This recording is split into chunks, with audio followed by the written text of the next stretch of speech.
All right, guys, Tuesday morning, time for Total Bases. I'm here with TB and Brian Leonard. I'm also making sure that we're ready to rock here with the comments. Yeah, we already have people in the comments. That's great. I'm going to tweet this out in a second to my followers. But before we get into it, shout out to us, our show, because yesterday, everything we talked about last week basically happened. Max Meyer, 14 strikeouts, was dominant. I said I'd be against Randy Vasquez next time he pitched. I cashed a 5% with the Tigers. I think we talked about Quinn Priester maybe having a loss headed to him. He lost late last night to the Giants. And I think it was Brian that maybe even said throw Hunter Brown into the Cy Young conversation. And he very much looks the part. He might be the best pitcher in I think he is the best pitcher in the American League right now. So shout out to us. Thank you guys for watching. Hopefully you're cashing tickets with that info. I feel good because I hit my only play yesterday, which is a 5% play. Hopefully you guys do as well. So we'll welcome in Tokyo Brand, and then we'll go to Brian. How is your week going so far, TB? It's going all right. I won my 4% yesterday, but I lost. I bet against Brown. Actually, his strikeout prop was 6.5. I thought, wow, that's way too high. And then he goes out and strikes out 9. So that kind of ticked me off. So that was a side bet that I had aside from my 4%. That's just kind of how it goes, though. Sometimes you win your big one and then you lose 2 small ones to cancel it out. So it's kind of how my day went. Yeah, Brian? I split my 2 plays. I had Brown, and he's now gone 24 innings without giving up a run. He's been terrific. I also had the over in the Giants game. I wanted the Giants and I wanted the over, and I picked the wrong one. It was 7.5 when I gave it out. Ends at 7, and the line moved up to 8.5. So I was on the right side of the line move for my clients, but we didn't quite get there for that. So unfortunately, I won a one day in baseball. Yeah, what's crazy about Brown is like people are going to judge him on last year's numbers, obviously, which ended up being very good. His start to this year, if you take away April last year and just go May 1st until now, I don't think there's a more dominant pitcher in all of baseball. He had a really unlucky bad start last year. Those first couple starts where he had no confidence. He kind of got blown up a couple times. I feel like he was a little bit unlucky, and it just kind of unraveled that first month. Since May 1st last year, I think he's probably has the best numbers in the league, AL or NL. So, yeah, he's been awesome. We're starting to get people filing in. I'm going to tweet this out right now. And let me just get this out to Twitter. And we'll get going here. Just start firing games out in the chat if you've got games that you want to hear about. Tuesday's great. It's kind of like Tuesday's kind of like the unofficial start to the week, right? Teams are still sort of traveling on Monday. You get a smaller slate, maybe a little bit watered down slate, and then Tuesday all the games at night, and then everyone's playing. So we got a lot to talk about, and it looks like people are just starting to get into the chat and see that we are live. So Tuesday is also the Trevor Bauer got blown up in Japan day. He got blown up again today. While people are filing in, can you talk about that for a second, TB? Like what's going on there? So yeah, Trevor Bauer came back to Japan. He was here 2 years ago. Last year he was in Mexico, and then he's back in Japan because he made it his kind of personal goal to win the Sawamura Award, which is the Japanese version of the Cy Young. So he wanted to be the first pitcher in history to win the Cy Young and the Sawamura because no one's ever done that before. But Yamamoto might do it if he wins the Cy Young. So Hunter Brown and Yamamoto, I have a plus 2,000 bet on Yamamoto to win the Cy Young, or a plus 680 or something bet on Yamamoto to win the Cy Young. I also have a plus 2,800 for Tanner Scott to have the most saves in MLB, and he's got 8 so far. So I might win a plus 2,800. But anyway, Trevor Bauer has been awful. He's one of those guys who he's very cerebral how he pitches, and when one little thing goes wrong, just everything falls apart. And that's happened in all 3 of his starts out here. He got blown up for 4 earned in 7 innings tonight and took the loss again. He's 0-3. Interesting stuff, especially because there were so many people kind of saying like, oh, big league teams got to sign him. And it's starting to look like these big league teams, maybe we're right to lay off him. He's getting blown up in Japan. He'd probably be getting blown up in the big leagues. All right, we've got enough people. We've got some questions. I'm going to go to Brian. We'll start this discussion off. First of all, it feels like the Dodgers and the Cubs have played a ton, but they really haven't. It's just they opened up the season. And so this is like the other half of the Japan series, I think. They played 2 over in Japan. Then they played 3 at LA. So now Wrigley's going to get the return, very brief 2-game set here, Dodgers, Cubs. And I got to imagine that's it for the rest of the season for these 2 teams. But 2 of what I consider to be the best teams in the National League, 2 playoff caliber teams. So should be a great quick 2-game series. Tonight we have another Japanese guy, Shota Imanaga, against Dustin May. Looks like the Dodgers are a slight favorite. You kick us off, Brian. What do you think? Yeah, I'm excited for the game just because of the starting pitchers. Dustin May has been terrific since his comeback, and he's a guy that we really like to root for. I like these guys that have a lot of talent, and injuries have gotten in the way. Excuse me. Saw that coming on. But Imanaga's been just as terrific as he was last year. I'm looking forward to this one. 2 really good offenses. I think the Cubs offense has got more depth than the Dodgers do. The Dodgers are probably good 1 through 6, 1 through 7, maybe. Cubs go a little bit deeper in that regard. But it's not often you're going to catch the Cubs at home with their ace on the mound as an underdog, but May's been very good. I'm excited to watch it. Don't know how I'm going to play it as of yet. We're still obviously very early in the day. We don't know the lineups. But it's if you're looking for good, solid baseball, that's probably the best representation on the card today. I know San Diego and Detroit with Pivetta and Flaherty, 2 very good pitchers too, and 2 teams that are very sound ball clubs. But it's nice to have every game on the board today. I was a little bit disappointed yesterday. Just that first game for Boston really throws off your day when you're playing fantasy baseball, when you've got to lock in all your lineups that early in the morning. But full slate of baseball today, and unfortunately no day games. So it'll be a lot of switching channels tonight. My numbers come out dead even for this game. Dodgers, Cubs. I'm not even going to really go into it because I really feel like I don't even want to tilt you one way or the other. I literally think it's that even a matchup. I agree with Brian. It's a great watch. I have the Cubs rated just as high as the Dodgers. So for me, I'm not going to make the Dodgers a favorite here, but I'm also not getting like plus 105, plus 107. Not really enough to, I guess, constitute going against them without much of a handicap. What about you, TB? Do you have anything Dodgers, Cubs that you want to share? I'm kind of with you, Adam. I put these 2 teams together. Cubs are hitting better.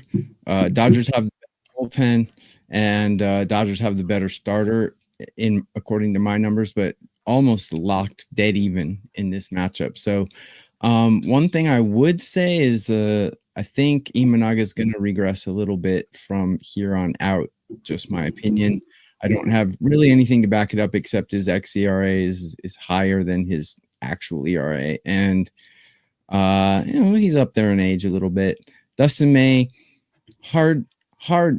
These guys who come back from injury after missing a year, that it's really hard. You don't know how they're gonna be. He's been awesome so far. I have him ranked 5 out of 30 on the curved scale, but it's hard to say if he's got the longevity in him to go a full season, because as we all know, baseball is a total marathon. What do you think, Brian? Can he go 6 months?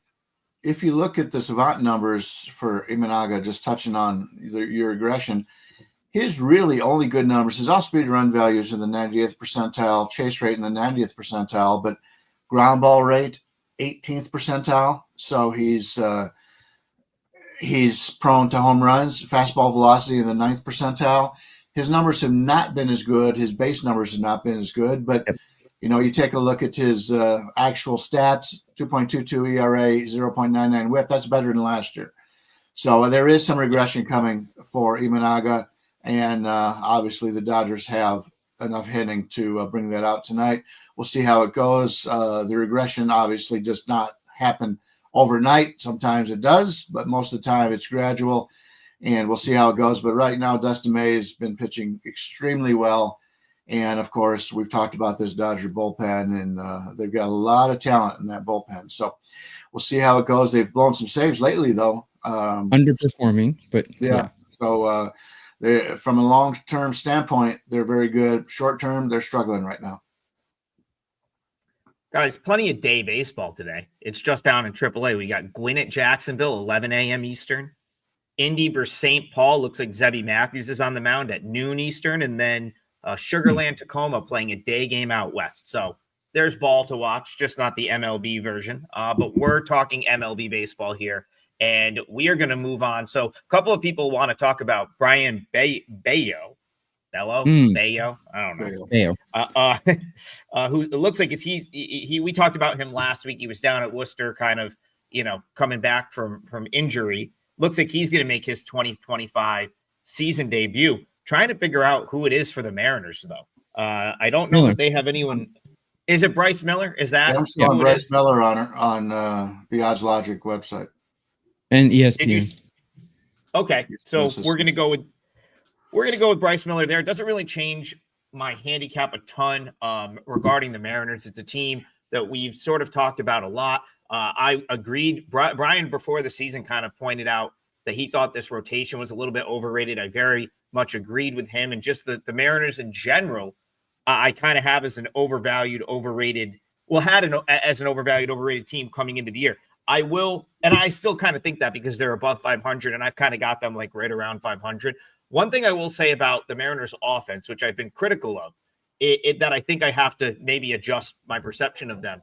They hit a lot of home runs. So even though their offensive numbers are not great, they've still found a way to generate offense via the long ball, which I guess is something, right? Especially when you're talking about a team that last year hit 221 as a team, was like 10th in the American League in runs scored.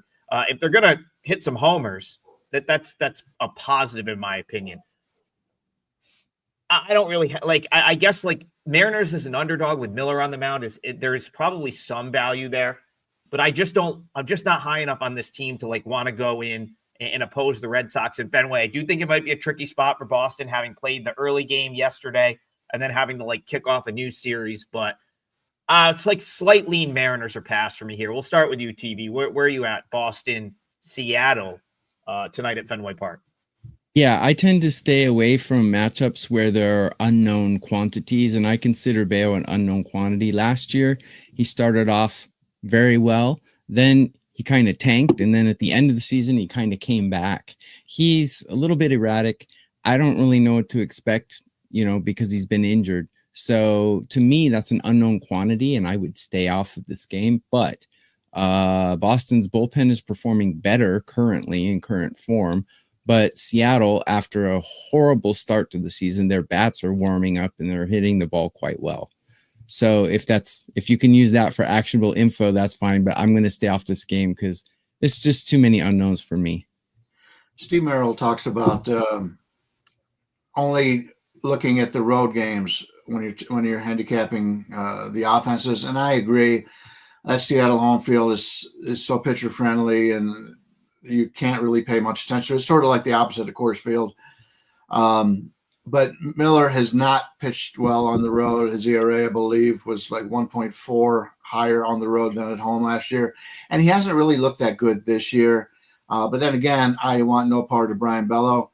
4.42 career ERA, 1.42 whip. The whip is the real part that you have to worry about playing in Boston. The good news is his ground ball percentage last year was in the 86th percentile. And if you're playing in Boston, you cannot afford to give up fly balls. So if he continues to do that, he'll be able to pitch well in Boston. But if he does tend to throw more fly balls, that he can get pounded when he's at home. So if I'm looking at this game, I'm looking at an over, but I haven't looked into it enough to actually put out a play on it yet. But As opposed to the last game we spoke about, these are two guys I'm looking to play against. We're getting a total of 9 in this one, slightly to the over at this point. Yeah, he didn't look great in rehab. Like, I try not to put a ton of stock into like numbers for guys. Like, not everyone's going to be like Spencer Strider, who goes to AAA and decides he's just going to like eviscerate everyone and like go full tilt. But you get a guy down there. So typically what I've noticed with MLB guys that are doing like extended type rehab at AAA, there's typically like one good one, right? Like if they're down there for a month, there's usually going to be like one start where they're pretty dominant and they're like, all right, like it's time to go. And he never really had that. I suppose you could point to his outing against Columbus, but like he kind of got knocked around in every one. I'd imagine they didn't send him to Rochester because of the weather. So they actually had him go back to AA and pitch last week for Portland because they were in Hartford, probably just a travel thing. And the fact they probably didn't want him. It was snowing in Rochester last week. So I have to imagine they were like, you might not even play. We don't want you out there in that. He kind of got rocked at AA last week. So just I caught one of his starts, never really looked great. Again, could he turn it? Could he come out, hit a second gear and pitch well tonight? I suppose it's possible, but I actually think the Mariners are some value here at plus money. All things considered, I think the Mariners are some value at plus money in that game. And again, just going back to how they score runs, they hit a couple long balls and happen to have a couple guys on base. They're going to put themselves in position to win. That's just kind of like, I feel like anytime I watch the Mariners play this year, they're 12-10. They hit a couple home runs and get a lead. That's one thing. That Mariners bullpen is very solid. You have to give them some credit there. They've got some good bullpen arms, and they can see out a win if they can get a lead. So, Action Jackson in the chat. Let's get some of these chat questions or comments up. Mariners can do it. I'll roll the dice on them. Don't mind that at all. I don't mind that at all. If you're going to play that game, I think plus money with the Mariners makes sense. All right, let's start rolling through the questions. We got Jack Falk. I got a couple opinions on this game, but he wants to talk about A's Rangers. The total is 10.5 high enough for today. And this is going to be out west. I believe this is the last game on the board. I believe we have my guy, Patrick Corbin, who actually threw a decent game last week after we talked about him on this show. Osvaldo Bido, I believe, for the A's, and the Nick Kurtz MLB debut should happen in this game. So, yes, Brian, we'll start with you. We'll come back this way. Rangers, A's, Patrick Corbin Day out in West Sacramento tonight. What are your thoughts? Well, Patrick Corbin, in his career, 4.51 ERA, 1.37 WHIP, which is actually very similar to what Bellows has been, bio. But the only thing he does well is he can get people to chase. He's got that big left-handed throw where he just sweeps right over the plate and he gets people on that. But other than that, he struggles. His extension is pretty good. It's 6.8, which is one of the higher ones. But his expected batting average is in the 4th percentile. Expected ERA 15th. Strikeout percent, he doesn't strike out many batters, and that's always a concern. He's in the 15th percentile, whiff 19th percentile. So he's a guy I'm usually trying to go against, and I'm not looking at small sample sizes. We've got enough of them. In his career, he's pitched 344 games, so we know what we're going to get out of Corbin. What we're looking at out of Vido is he's looked pretty good, but most of his struggles were in his first inning, his first season. 5.86 ERA, 1.50 WHIP. His WHIP's a little high so far this year, 1.45 after a 1.09 last year. He is a fly ball pitcher. His ground ball percentile is in the 8th percent, strikeout in the 15th percent, whiff in the 29th. So very similar pitchers here. And we're looking at a ballpark where the ball flies. At least it has so far this season. So that would point me towards the over. And this Oakland team now, West Sacramento team. You take a look at that lineup. Now with Kurtz in that lineup, that's a pretty good major league lineup now. And just look back a couple of years ago, how they struggled so much in their offense. That's a major league lineup. Pitching in a minor league ballpark, the total's 10 and a half, 10 over. You get a 10 over 13 right now at Heritage.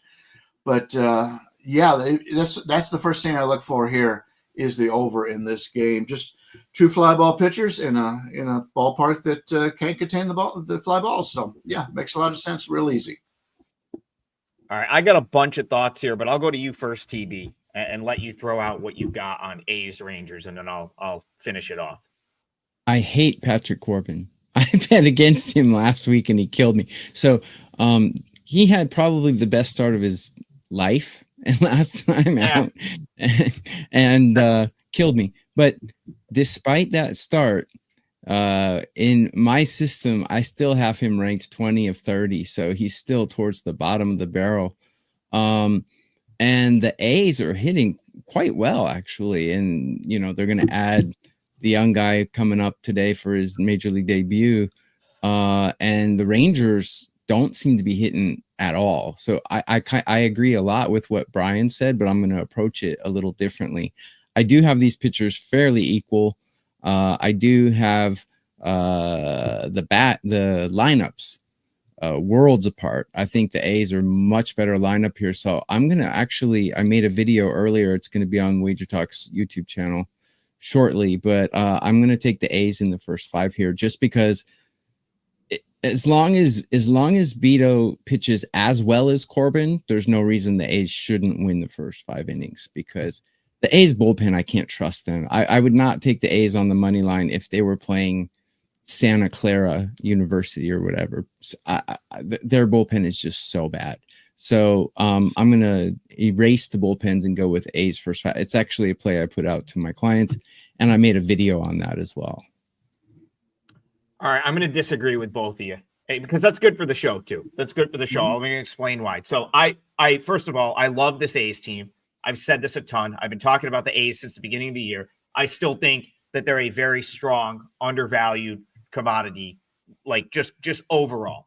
But my problem with the A's is I don't think they're ready to be a $1.45 favorite against a team like the Texas Rangers, who's going to potentially factor into the AL playoff picture. And Jerry Davis here, I agree with you. They don't particularly hit left-handed pitching well. Here's the thing with the A's. They are a very free swinging team. They're going to hit a lot of guys well, and then they're going to maybe not hit someone well on a given day. Go back a couple weeks ago, Randy Vasquez, they just had bad at-bats, and they were helping him get out. And that's not exactly the profile you want against a guy like Corbin, who I know TB, like the Corbin slander is wild. This is a 2-time All-Star. It's a guy that won a World Series and factored into a Cy Young race. It was a long time ago. But, listen, I'm going to explain to you why Patrick Corbin probably has a good year. Because I don't think this is probably going unnoticed by the books.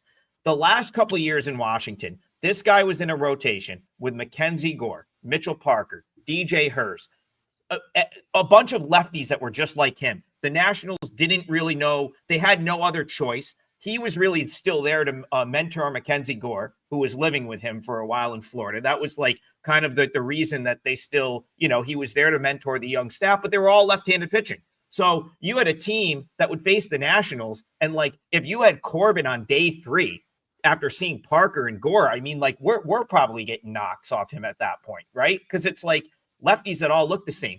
In this Rangers rotation, he's the only lefty. So you go from seeing Rocker, Malley, DeGrom, who's the Eovaldi, and then it's Corbin. It's a totally different look. And I think it's going to help. He's going to have a much more productive season, in my opinion, in that setup. And, of course, with a better team behind him, team that gives him a little run support, team that's probably better defensively than the Nationals were last year. I'm not saying he's going to come out and have, he's not going to be have a Verlander-type bounce back. Remember after Verlander had a couple bad years and he was Cy Young again. But I think he can, be a productive innings eater. And then you're starting to throw the Rangers out here plus 130. The Rangers are still a categorically better team than the A's, right? This isn't just for a point of reference. Last week, the A's were minus 150 at the White Sox. Okay. That's the type of team that I can, I guess, live with the A's being favored against. The A's should never be a minus 150 favorite against the Rangers. Never. Almost never. As good as good. I'm not saying that they're not going to win this game or they can't win this game, but that's an outrageous price to lay with the A's, in my opinion, against a team in the Rangers that's just a better team. Brian, do you have something to follow up to that? I saw your point. Yeah, there's a couple things. First of all, that's your homework. I want to find out how Corbin in the first game of a series did last year. I agree with your theory on it, but until we see how he did in the first game of a series as opposed to later in the series, I'm not fully buying in. And as for Texas being the better team, Texas has played 13 of their games at home. Oakland's only, West Sacramento's only played 9 of their games at home. Texas Rangers run differential in the season is -14, Oakland -18. The Rangers are the only team in Major League Baseball that is in first place and does not have a winning run differential. The Dodgers, of all teams, are the second when they're only +10. But we're looking at numbers of +28, +26, +31, +41. This is not your typical first place team right now with the Rangers. They have not played well. I understand your point about the A's. I'm not going to lay $1.50 with the A's against Texas at home, regardless who it is. But Texas right now, to me, is an overvalued squad. Yeah, I guess I could definitely agree with that based on what's happened to this point. I guess like for me, looking at an 162 game season, like they're a team I expect to be in the mix. Like I'll still be quite surprised if they don't win that division. I know you've got the Astros there. I know you get the Mariners. I have even said all year, like I think the A's are going to hang around. I think they're going to hang around the 500 mark. I will point out that the A's on the road so far, 6 of their road games at Colorado for 3, at the White Sox for 3. They're 5-1 in those games. So I mean, they should be. They should be, exactly. But so, what's the A's weakness? Honestly, what's their weakness? Their bullpen. So if you can remove the bullpen, take them 3-5 against the Rangers, who can't 6 innings, they're set because their last 8th and 9th guys are very good. Yeah. Like Jerry's comment right here, A's Beto is serviceable. He's serviceable, and that's all he has to be today. He has to be just as good as Corbin, and the A's lineup is worlds better than the Rangers lineup, in my opinion. Yeah, I mean, listen, Beto, we've talked, I think Brian pointed this out last week or a couple weeks ago. He will give up a bomb or two. Like he definitely is like more of a fly ball pitcher. And there are some spots in that ballpark that you get a cheap homer. It's not like a launching pad. There's no altitude, but it's definitely got dimensions that give up the, a cheap homer here and there. So there's 2 pitchers pitching though.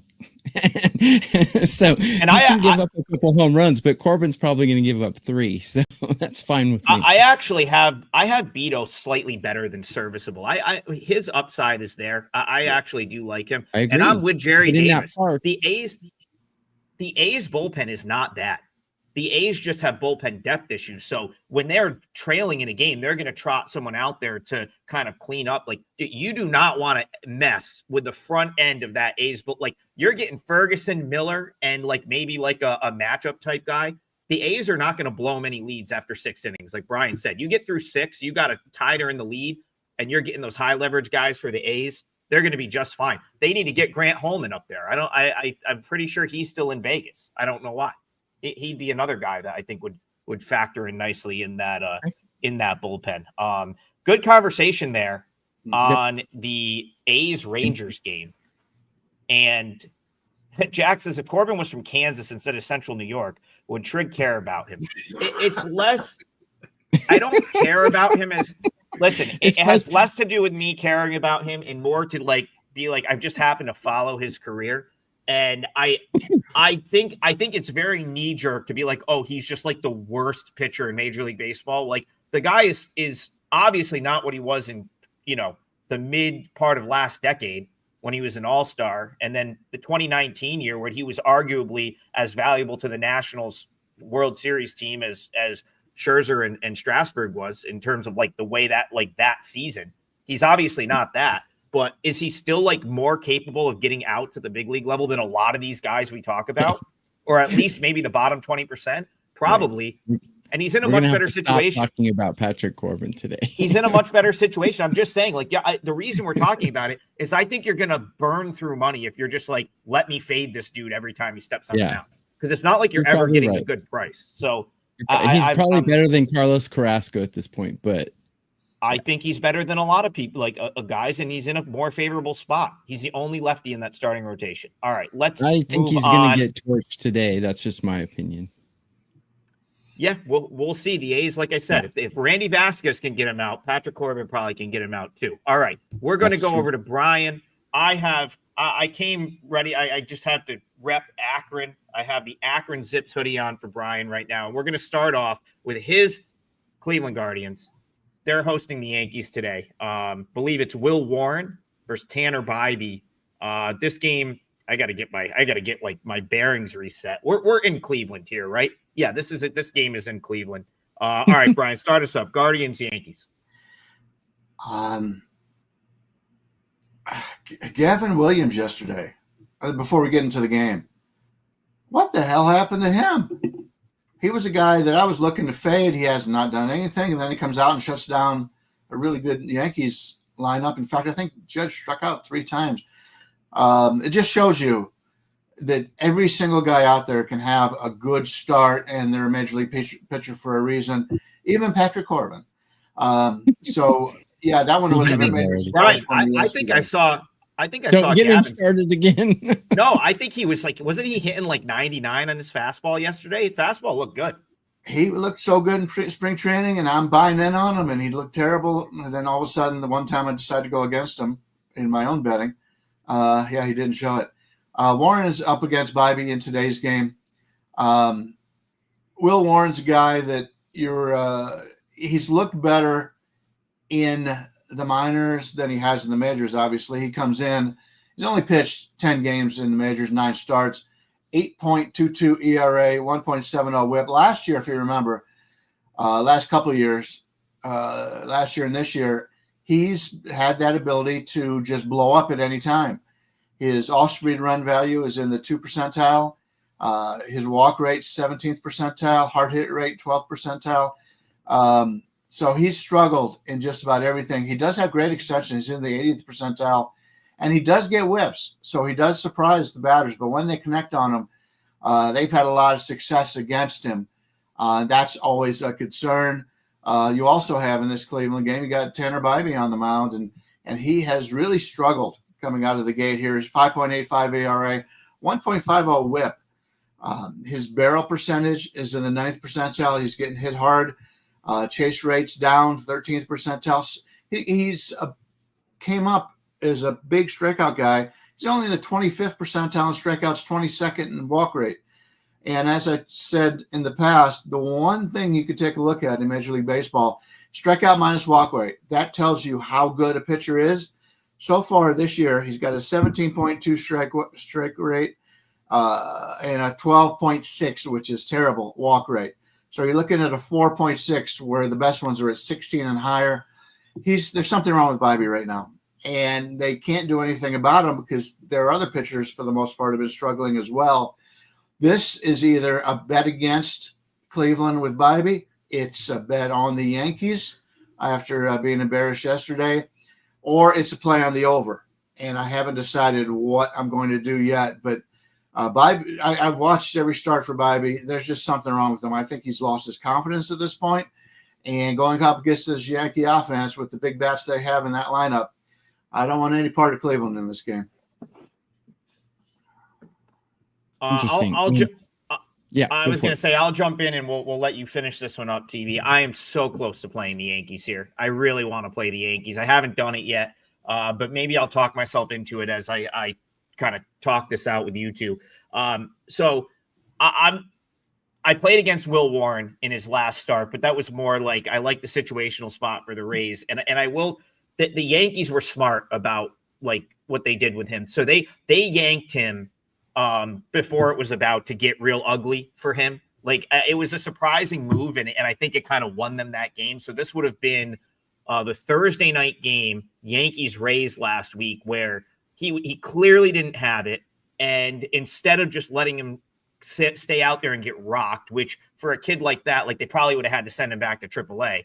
They yanked him in the second inning, and they brought a bullpen guy in. They got out of the inning. So he only threw 50 pitches in his most recent start, but he gets out, only gave up 1 run, right? Like he doesn't get his numbers shattered. And they actually came back and won that game. It was the Rays ended up blowing the lead, and the Yankees won that game, I believe, like 6-3. I think they did him a favor. I think that's going to save his confidence, because the start before against the Giants, he wasn't that bad. And he's a guy that like is probably not as bad as he's looked so far at the big league level this year. I thought this was like a tall task for him to be sort of inserted into that rotation just out of spring training, but it was kind of a necessity thing for the Yankees. So I do think there is a bounce back coming with him. He's not just like some scrub. Like he's going to probably be like an okay pitcher at the big league level. It's just, it was a big ask for him in the Yankee rotation out of spring training. Like that's a big ask for, it's not like you're in the Royals rotation, right? Like big market, a lot of expectations. And so I think they like did him a solid by getting him out of that Rays game where he was clearly like 1 hit away from giving up like 4 or 5 runs. And he only threw 50 pitches. So, a shorter outing. And I think he's going to be like well prepared here. I agree with Brian. Bybee hasn't looked great. And Brian nailed the Guardians bullpen having struggles. Their bullpen's a mess right now. Like Clase hasn't looked good. Like they're not the Guardians bullpen from last year that was like almost automatic with a lead.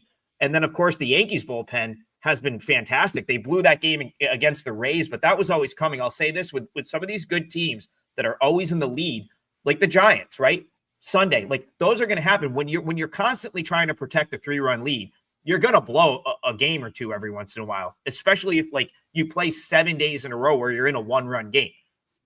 Yankees didn't use their top bullpen guys yesterday, so everything sort of sets up here. If they get anything from Warren, they're going to be in position to win this game. This is like very, very close to making my card. What do you think, TB? I'm approaching it a little differently than you guys. I was looking at Will Warren's outs recorded. It's at 15.5, and this season he has not pitched into the 6th inning yet. And the Cleveland lineup, pretty good. I mean, they're top 10 lineup at the moment. So even if he has a good game, I don't know if they're going to leave him in the 6th inning or not. So I was tempted to play his under 15.5 outs recorded. I haven't done it yet, but if I was going to go away, I would probably go that way. I do want to point out, you mentioned the bullpens. Both closers are available tonight, but I don't know if that's a good thing because both Williams and Clase have struggled. The Guardians had to use some of their back end guys yesterday. I didn't throw a lot of pitches, but yeah, you're right. The 2 guys for the Yankees in the bullpen used yesterday were the 2 that don't need to pitch, Yarborough, and they brought a guy up from the minors to give him some innings. And the day before, they only had one guy, Cruz, I believe, go 24 pitches. So the Yankees bullpen is there for the taking. So, and they do have a lot of talent in that bullpen.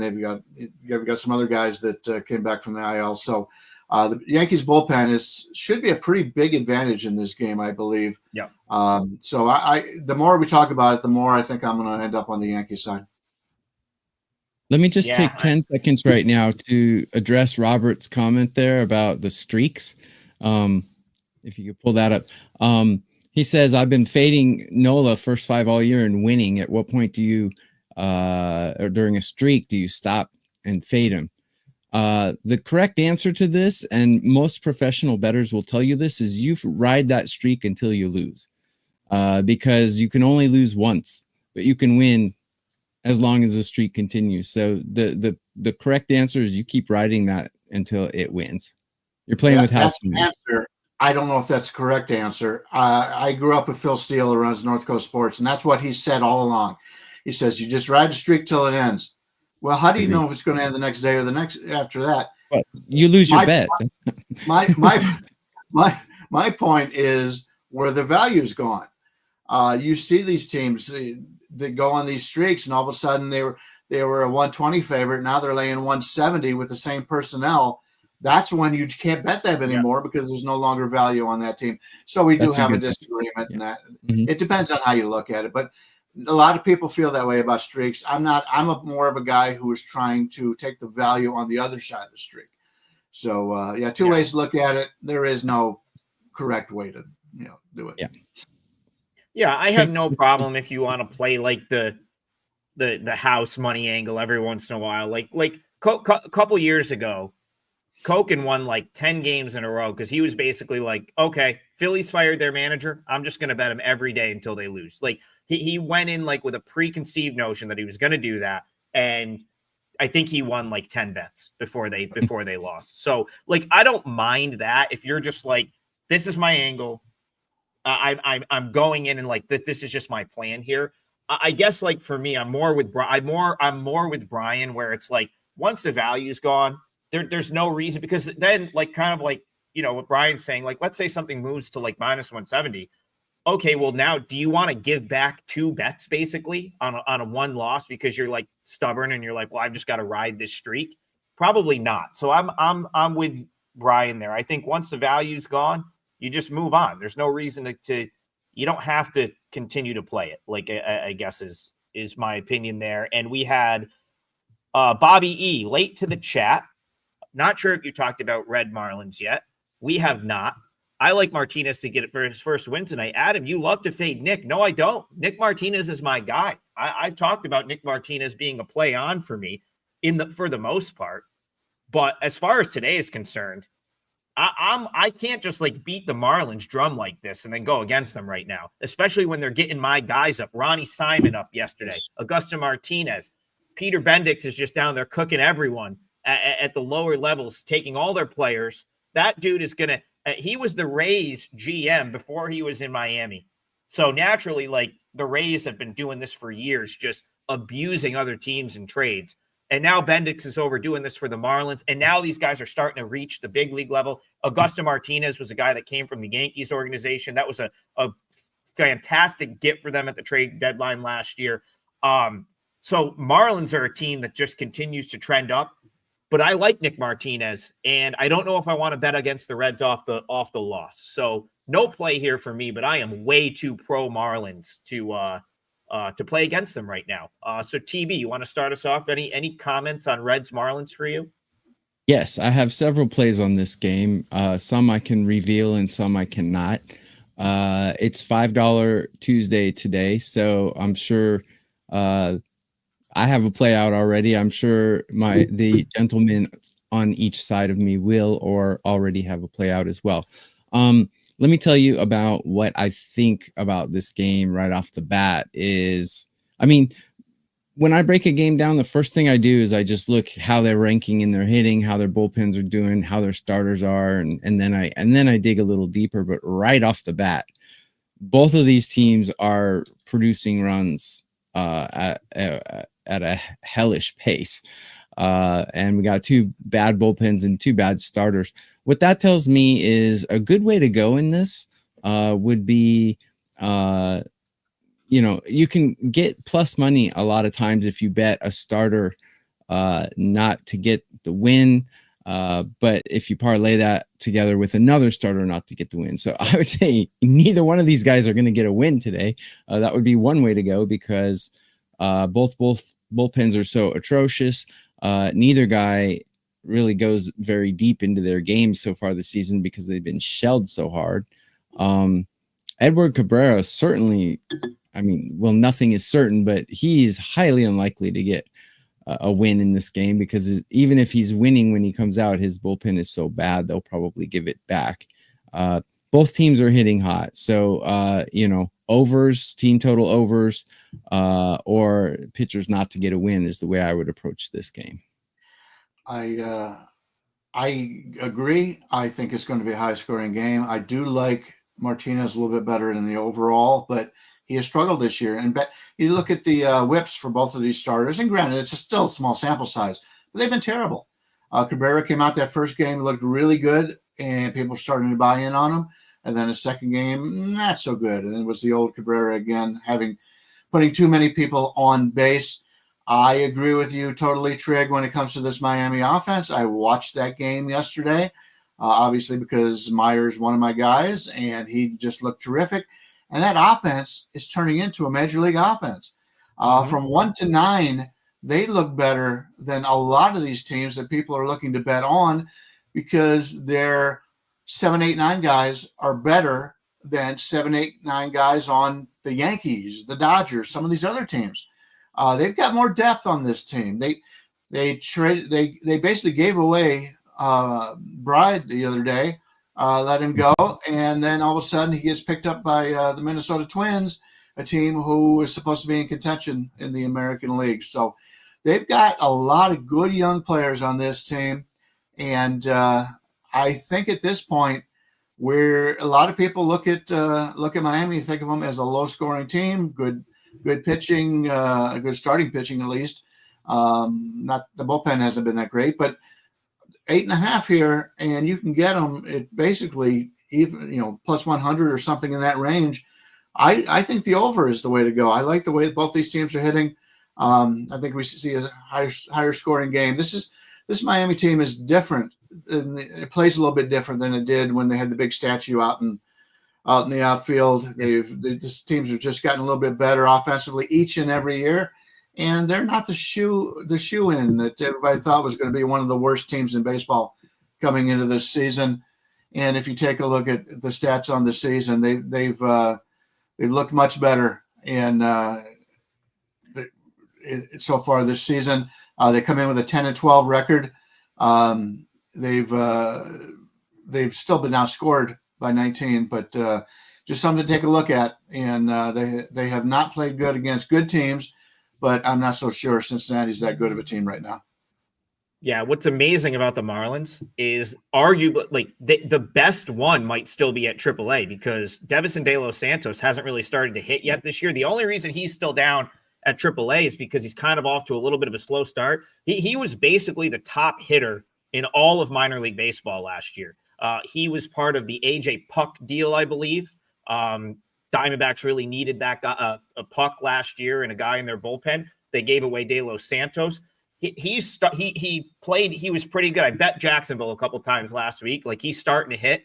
If he's like, as soon as he starts to hit, and they have a place for him every day, he'll be up. Like, the Marlins are a team. The books are so far off on this team that they're going to be a tough team to fade, because, like, theoretically, like, you probably shouldn't be getting plus money in this matchup on the Marlins. But I do agree with a lot of what you guys are saying. There's neither team has like a lockdown bullpen. I don't really trust Cabrera is going to be probably the odd man out of this rotation. He could be like the guy that's gets passed over for Mazer at some point, because the other two, I think I texted, and that the scary part, I'll tell you this though, the tough part about going against Cabrera, because he does have some upside and does have potential, is you look at what some of these other guys have looked like now that they're in Miami. Like the Gillespie was a disaster with the Guardians. He's like be able to keep himself in big league games. Who else pitched this week? Who pitched the Sunday for the Marlins? There was another one that are just like, Quantrill.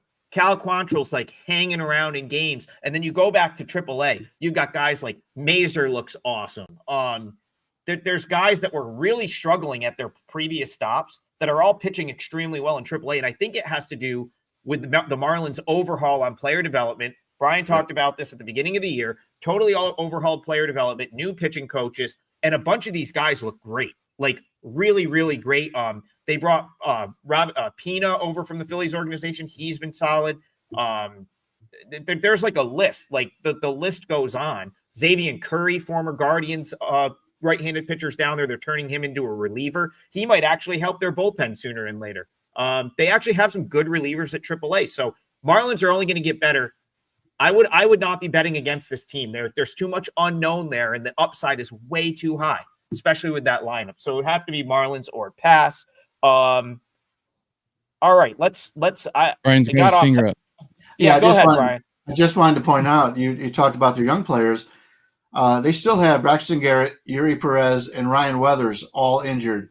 Those would be three players who would be in most teams' starting five, especially Yuri Perez, who I can't wait to get back there. He'll be around All-Star break, but Garrett's been a guy who has been overshadowed because he can't stay healthy. And Ryan Weathers is another guy that we were really excited coming into the season in preseason. And the only problem is he throws really hard. And when you throw really hard in Major League Baseball, you get hurt. But they're loaded. They've got more depth in starting pitching than a lot of contenders do. And so I like the future of this Miami team. All right, let's go to a different game. Let's go to Kyle Nix in the chat. Who gets blown up today, Chris Sanchez or Griffin Canning? Or neither? Maybe neither. I don't know. That's a tough one. Brian, I'll start with you because you kind of like talked about Griffin Canning. Maybe the new change of scenery and some new coaching would benefit him. It looks like it has so far. But I'll let you talk about this game, and then if you have an answer to Kyle's question, because I really don't. This is a tough one for me. Phillies Mets. Christopher Sanchez has looked terrific when given. Keep in mind, I remember, and the Braves still have a very good rotation when they're healthy. But when you have guys who one after another go out each and every day and they see the success that the others have, it really pushes you. And Christopher Sanchez is one of these guys in this rotation for Philadelphia. The other guys get all the press. But take a look at what Sanchez has done. His ERAs the last 3 years, 2.96, 3.32, 3.44. His career whip, 1.22, is decent. Career ERA, 3.65, very good. And you consider this is a hitting high hitting ballpark. It's against pitchers. He's done very well in this regard. Take a look at his Savant pages. He's in the 90s in chase percentage, 90th percentile in extension. He's a ground ball pitcher, 78th percentile. Christopher Sanchez is a guy you can make money on betting on him on a regular basis. Griffin Canning, I like the changes that have gone on since he's gone to the Mets. And the Mets made brought in a lot of guys, and they've had success in that regard. He comes in with a 3.43 ERA, high whip, 1.33. But he's always had the ability, and as I talked about that in the past, he came over from the Angels. Anytime somebody leaves the Angels, I want to bet on that pitcher. But in reality so far this year for Griffin Canning, his ground ball percentage is 85th percentile, very good. This is the ballpark. You don't want to give up many fly balls. He's been okay in other areas. He's still getting hit hard. His hard hit rate is in the 8th percentile, average exit velocity in the 8th percentile. So if there is one to blow up, I would say it would be Canning. That said, these are two guys I think obviously can't do it today, but two guys that we can make some money on at this point in the near future because they're both underrated in my opinion. Go ahead, TB. Yeah. If I had to choose between the two of these, I would agree with Brian. I think Cabrera is going to get blown up today if I got to choose a different pitcher. But if we are sticking to this game, I agree with everything Brian said. I like what I see from Christopher Sanchez. I have not been a Christopher Sanchez fan for the last couple of years, but he's performing just outstanding. His peripherals, his numbers, they're all stellar. And as much as I don't want to like him, I'm starting to like him. Canning, pretty average, just mediocre, average. Phillies have a little bit better performing lineup at the moment. I think the Phillies bullpen might get blown up, but I don't think Christopher Sanchez is going to get blown up. So if I had to choose one, I'd say Canning. And also Sanchez has pretty decent numbers against these Mets batters in his career as well. So that's, I pretty much agree with Brian there. Yeah, tough game for me. I kind of threw that one out quickly. Number felt right. And I agree with you, TB. Sanchez is a guy that has kind of won me over. I was willing to bet against him earlier in his career, and he's kind of won me over at this point. So not a guy I'm dying to fade.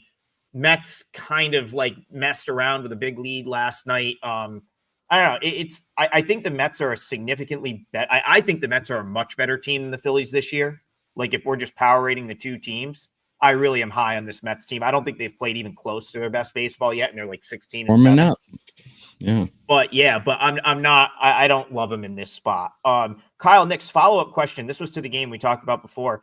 All Matt Mervis did was strike out for the Cubs at the MLB level. Only makes sense that once he's traded, he's starting to hit. Listen, Peter Bendix, big sabermetrics guy, they are being very careful with when they put Mervis into the lineup. They've kind of got that luxury. So you can, like, if you're like a big prop person, like I would look at Mervis over props when he's in the lineup, because rest assured they've crunched all those numbers and they think it's a favorable matchup for him. So that's why he's having success there. He's pretty much in a platoon and they're only playing him when it's a very, very favorable setup for him. And he's done extremely well in that regard so far this year. So that's another one. Mervis comes over from the Cubs and they've hit on all these trades. I don't hate Jonah Bride going to the Twins. They really need some offense. He was a guy that I thought was going to be like really good for them. He kind of got to the big league level, didn't fully pan out. And I guess to what you're saying, Brian, I guess they decided they could live without him, right? Like they just have so much talent there. That's not a horrible pickup for the Twins. Let's keep firing right up until 10 o'clock. Torrance Miller. Thoughts on Royals Rockies. The Rockies are an interesting team right now. Do you know over the last like 10 days, their bullpen ERA is under 2? It's like 1 point. Their bullpen ERA, the Rockies bullpen has actually been very, very solid. They were very, very solid this weekend on Sunday in a doubleheader against the Nationals. They called up Zach Agnos. I think Jaden Hill was only up to be the 27th man and then got sent back down. But that's one thing I've noticed watching Albuquerque this year. The Rockies, one thing they have is bullpen arms. They've got like 3 or 4 relievers. Agnos was the one that made his major league debut on Sunday, was the best one. They've got a couple relievers at AAA that are very, very good.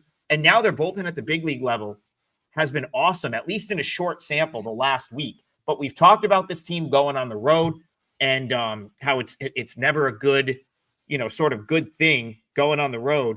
And that's where they'll head today when they head to Kansas City. So, TV, you want to kick us off there? Rockies, Royals, any thoughts on this one? Just real quick, I like Bubik. I like what I'm seeing from him. He's dominating the bad teams, and he's struggling a little against good hitting teams like the Yankees and the Guardians. But this is not a good hitting team. The Rockies have some holes in their lineup, missing their best hitters. So if anything, probably an under in this one, or the Royals in the first 5 maybe, because I don't trust the Royals bullpen very much. Let's see what I got them ranked. Both of these bullpens are kind of toiling in mediocrity. The Rockies, like you said, Adam, they've improved. They were dead last, and they've improved all the way up to 13th in MLB in the last week. So, according to my numbers, and the Royals are very average to below average. So, I mean, neither team can hit, but an under or the Royals in first 5 would be worth a play. Yep, I agree. The Royals have lost 8 of their last 10 games. They're not hitting well. The bullpen hasn't performed very well. But the one bright spot is they got Bubik on the mound. And even in his last game, he didn't quite have it, but he still gave them length and pitched a good game for them. I never want to back the Road Rockies. I won't say never, because the price always has a concern. But I'm looking to fade the Road Rockies because on offense, they're terrible on the road. I'm in agreement. I want to play this game under. I don't know if I want to play first 5 under. Don't know if I want to play team totals under. But to me, at 8.5, that's a little bit high with the Rockies on the road. Looking for a way to play the under. I do have a quick question. Why are the Angels? And I know why, but why are the Angels a $2 favorite here against Pittsburgh? I love Soriano, but this is the Angels. The Angels are really struggling lately, and they're not playing well right now. They got off to that great start, haven't played well since. There's no way I'm laying $2 here, although I think they do have a pretty substantial advantage in starting pitchers. But to lay $2, you're going to go broke laying $2 on the Angels. Oh yeah, I'd agree with that. This is the series to start selling the Angels, in my opinion. You can take the run, like this would be the series to sell them. Like they're just not a $2 favorite against anyone. Like this is just the reality. Like they can't be a $2 favorite against anyone. Their bullpen is banged up. Some of these guys that are off the hot starts are going to start to fade. Like in my opinion, they're still one of the bottom, I don't know, 3 or 4 teams in the American League. So yeah, they are the perfect candidate. Like people in the chat are always asking, like, who's the most overvalued, who's the most undervalued. Right now, the Angels are probably the most overvalued team in baseball based on their start relative to, I think, where most handicappers would have had them coming into the season. So, yeah, this would be a good series to target an Angels fade. Yeah, I agree with that. There's no way this team should be any minus 150 or anything better than anyone. They're not hitting very well. Bullpen, actually, Pittsburgh's bullpen is performing better. Soriano, everyone loves Soriano and touts him, but I mean, he's a little bit above average, and that's about it. So he's not all that. Falter's terrible, but yeah, they shouldn't be this much of a favorite. I have this almost dead even. Actually, I have Pittsburgh a little bit higher than the Angels in the matchup.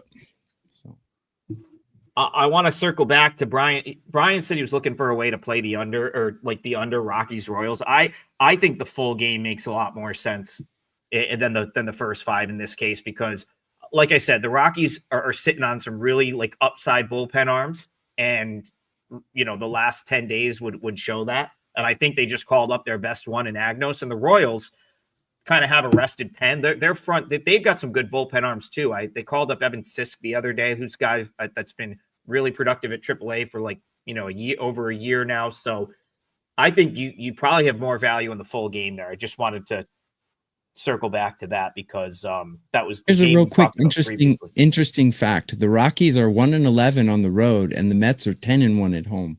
Just a little fun fact to throw out. The Rockies had to use just about everybody in their bullpen on Sunday.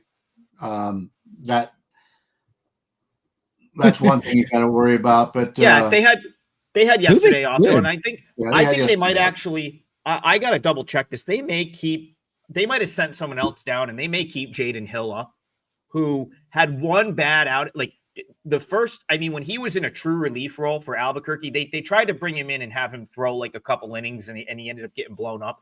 But like he was as impressive of a 1 inning reliever as I've seen at the AAA level this year, prior to like that last blow up start. I'll tell you right now, if he gets in the game, these Royals hitters are going to have nothing on him. He will mow down whoever he faces in that order. Like he's legit. He's really good. And I think they're going to keep him up because if that roster page is correct, it means they ended up deciding to keep him up after Sunday. So again, that's just some thoughts there. We're right at 10. Yeah. And he's been very good. Bubik's been very good. And listen, Feltner will keep you in a game. Like he's not like overly impressive, but he's a guy that's like capable of giving you 3-4 decent innings, 5 innings, gives up 2 or 3 runs. You're going to be in line to hit that under. I think could go under game 8.5. Yeah. All right. Well, we're a little bit after 10. Do we have time for one more? I'll leave it up to you guys. Do we have time for one more? All right. Yeah. Gene, we're getting a lot of viewers here right at the end. Gene at the Horn loves the Brewers money line today. Do you guys happen to have Baltimore Orioles batting numbers against left-handed, pitching on the season, leaning Nationals first? Well, I guess he got 2 in there. I guess because those are 2 different games. So I guess real quick, we'll do Brewers Giants, Orioles Nats. You don't have to comment on both of them. If you have a thought on either of those games, we'll fire it out. We'll go to Brian first. Any thoughts on either of those 2, Orioles Nats or Brewers Giants? Brewers just brought up Craig Yoho, real talented reliever. Probably will be their closer by the end of the year. They're now very deep. They've got 7th, 8th, and 9th inning guys. So I really like that Brewers bullpen. I like both those pitchers going in San Francisco. I'm looking for a lower scoring game. Open date now down to 7.5. I think it's the right move. I think Quintana should pitch very well in San Francisco. And Hicks is much better at home than on the road. TB, I'll throw that last question to you. Orioles, Nats, Brewers, Giants. Don't have to comment on both. Any thoughts on either of those? Yes, Orioles, Nationals. I like Mitchell Parker, and this Orioles team is just not producing at the plate. he has great numbers against these hitters. Granted, it's a small sample size of only 17 at bats, but Mitchell Parker, I actually put a client play out over 17 and a half outs recorded, meaning he's going to finish the 6th inning in this game. He's done it in all 4 starts this season. Granted, he did it against Pittsburgh once, but he did it against Miami, he did it against Arizona, and he did it against Philadelphia. You don't think he can do it against the Orioles? I think he can. So I like Mitchell Parker to go over 17 and a half outs recorded in this one. In other words, finish the 6th inning. Yeah, I don't have the numbers in front of me, like the exact splits, but I will say that the Orioles, I find the Orioles to just be very overrated in general. I know I know they have a ton of upside offensively. There are some guys that definitely struggle with left-handed pitching in that lineup for sure. That like just going off the top of my head, like Jackson Holiday has a tougher time against left-handed pitching. There's a couple, but the Orioles, I'm going to hammer this point home. They just are not a $1.30 road favorite against many teams right now. Like their pitching isn't there outside of like a couple good bullpen arms. I don't even think the bullpen is that great. And the lineup has upside, but they also have the cold streak in them. Like we've kind of seen that at times this year. So I want no part of the Orioles as a $1.30 road favorite here. And I agree with you with Parker. He's a guy that sort of has steadily climbed my ranks, of starting pitching since he's gotten in the league. So it would be Nats or pass for me on that one. And I agree with Brian. The Brewers have probably made the biggest jump from the beginning of season until now. They had some of the wrong guys on the big league roster at the beginning of the season. Now you get Yoho up. He should have been there right from the jump. Durbin is up. The only thing that's tough in that series, I think, with the Brewers, that they're relying a lot. Like they're very fast. They're stolen bases. They've been stealing a lot of bases. And the Giants, Patrick Bailey. As long as Patrick Bailey's behind the plate, you're not running, or you're going to have a tough time running. So I want to see if he's behind the plate in that game, because that was part of my rationale for liking the Giants last night. And but yeah, Brewers are trending up. I'm very much in agreement with Brian. I think they are trending up just about as much as any team in the league right now. So tough to bet. Terang's a great leadoff, and I have a future on Terang to steal 30 stolen bases. He got 3 the other day. I was pretty happy to see that. How about the All-Star game? Yeah. The Brewers are small ball and they're dangerous, and they play baseball the right way. They play it like a Japanese team, actually. Well coached team. Yeah. And you want to talk about like a team that's got a couple guys coming back. Logan Henderson was phenomenal on Sunday. He's probably going to be like a bridge guy out of the bullpen when they're healthy. So he got the start. He's been kind of doing both at the minor league level. He got the start on Sunday. Once like Tobias Myers is back, who else is that? Is it Woodruff? Like once Woodruff that rotation. Myers is going to be back his neck. Actually, he looked so good, but then they dropped him back down in the minors because Myers is going to be back. So they've got some depth in that regard as well. Yeah, they're loaded. You get Logan Henderson into that spot where he can come in the 5th and then get to those like high leverage bullpen arms. Like that's going to be a really tough team. The Brewers' big stock is going way up, in my opinion. They're not a team. Brewers in Miami, we're all high on them. Yeah. But for different reasons, right? Like Miami, Miami's more of like, hey, they're just going to be very, very undervalued. Like you're probably gonna, you're not going to want to just like fade them like a lot of people are. The Brewers are going to potentially play themselves into a team that could be in the mix in that NL Central or even the playoffs. Yeah. So interesting stuff there. All right, we can wrap it up here. I got a 5% play tonight. Again, I hit my Tigers play last night, 5%. I got another 5%er tonight. That's part of $5 Tuesday. I'll give you guys a chance to promo yourselves and we'll get out of here. Yeah, I got a play up in MLB for $5 Tuesday as well. Not a 5%er, but a 4%er, I believe. Oh, I forgot what percent it is, but I do have a play up in MLB today, so you can grab that as well. I don't have my plays up yet. It's only 7 a.m. here in Las Vegas. I'm still working on the card. But I did want to point out for somebody who was asking about those numbers, go to Fangraphs. It's a great website. And you could use their search tools, and you could find out anything you want about any team, individual player matchups, team matchups, left-handed guys on Wednesdays, whatever floats your boat. Fangraphs is a great website, and it only costs like $80 a year if you want to upgrade, and it's well worth the money. All right, good stuff today. Thank you, guys. We'll be back tomorrow morning, Tuesday, Wednesday, Friday now, 9 a.m. So we'll see you guys tomorrow morning and then again on Friday. Appreciate you guys tuning into the show. Love all the questions. Fireball Wednesday.